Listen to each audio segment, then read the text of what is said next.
The relatively benign security environment that Australia has enjoyed over many decades in our region is behind us. This challenge will require more of us in Australia, and all of us who share a common vision about peace and stability and security in our region. So all nations can enjoy the fellowship of our region, the trade and the opportunities for our peoples. That's what we seek. This forever partnership that we have announced today is the single greatest initiative to achieve these goals since the ANZUS alliance itself. Maritime democracies, united by vast oceans across 3 continents. It was the ultimate 7 a.m. Zoom meeting. Well, good morning from Australia. With 2 global leaders committing to a goal unprecedented in our history, a nuclear submarine fleet. Australia is one of our oldest friends, a kindred nation, and a fellow democracy and a natural partner in this enterprise. Thank you, Boris. And I want to thank that fellow down under. Thank you very much, pal. Appreciate it, Mr. Prime Minister. Our nations and our brave fighting forces have stood shoulder to shoulder for literally more than 100 years. The Prime Minister, John Curtin, appealed for urgent help, and the US answered the call. Men and women of the United States, I speak to you from Australia.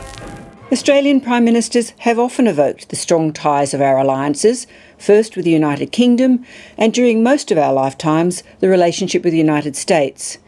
But today's historic announcement is significantly different. As the Prime Minister says, it will require more of us. That means not just running into the safe arms of bigger powers, but sticking our heads above the parapet in support of a global power that former Prime Minister Paul Keating charged today was in decline. What's your response to that concern about our dependence on America for the long term now? I prefer to be in the company of John Curtin and Robert Menzies when it comes to this issue, and John Howard, and indeed many Prime Ministers over the course of a long history. The Menzies government had already committed itself to support the United States. Our strategic environment has deteriorated. Our key strategic documents speak of this. That challenging environment is becoming more challenging and is set to do so into the future at an accelerated pace.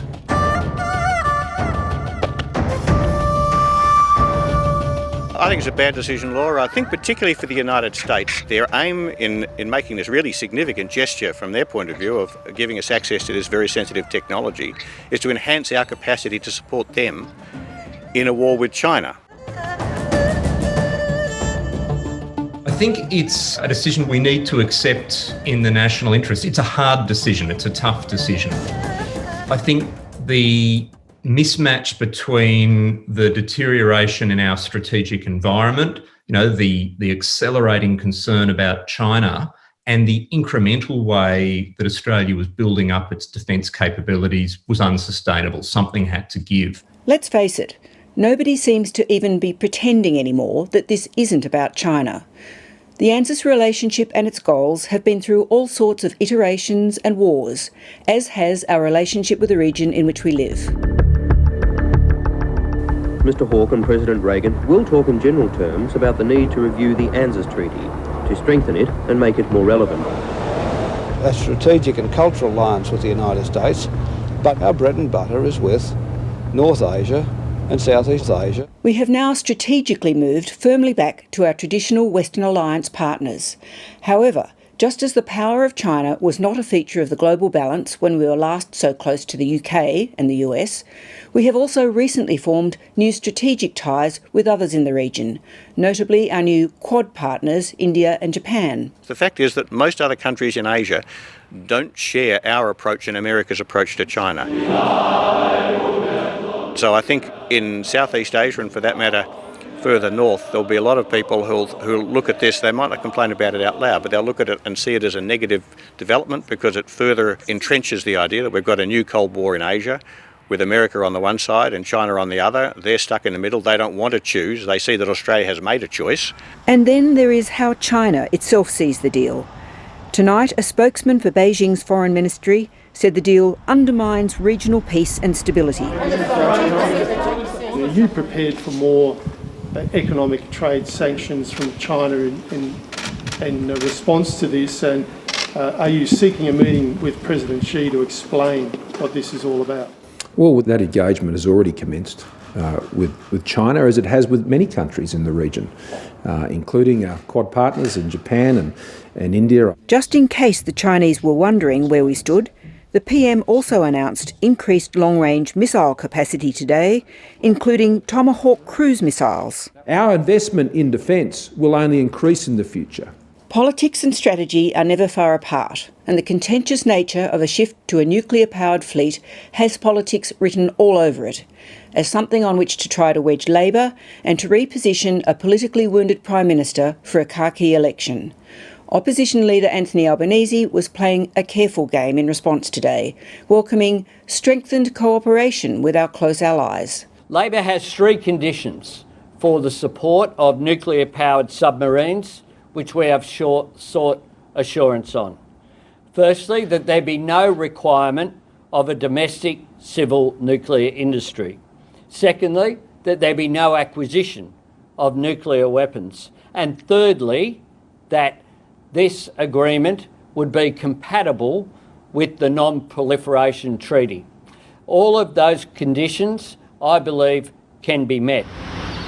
The Greens were somewhat less careful.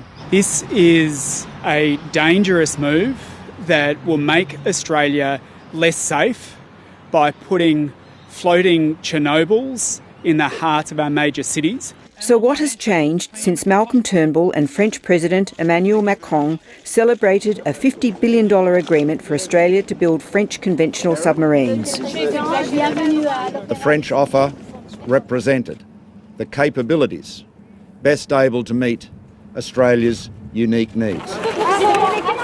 The French didn't even get a mention on Scott Morrison's Zoom call this morning.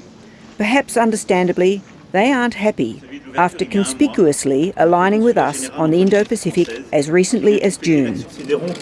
We consider the partnership we have with Australia to be at the heart of this Indo-Pacific strategy. There will be damage to the relationship with France, and that is disappointing. The big test now is, can we find other areas of genuine strategic convergence with the French? A statement from French ministers this morning said the decision was contrary to the letter and spirit of the cooperation that prevailed between France and Australia. Once we move past what is obviously a very difficult and disappointing decision for France, we'll be able to continue to work together for our many shared goals and aims.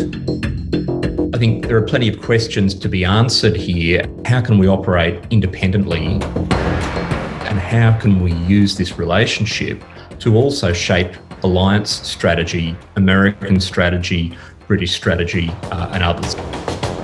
We have yet to see how the strategic cost grows. In the meantime, 730 has been told the decision to dump the French submarines could cost at least $4 billion over 5 years, as well as years more of construction delays. Hi, I'm Lee Sales. Thanks for watching this story. If you'd like to watch more of 730's stories, they are on the left of your screen. And tap on the button below to subscribe and get the latest from ABC News.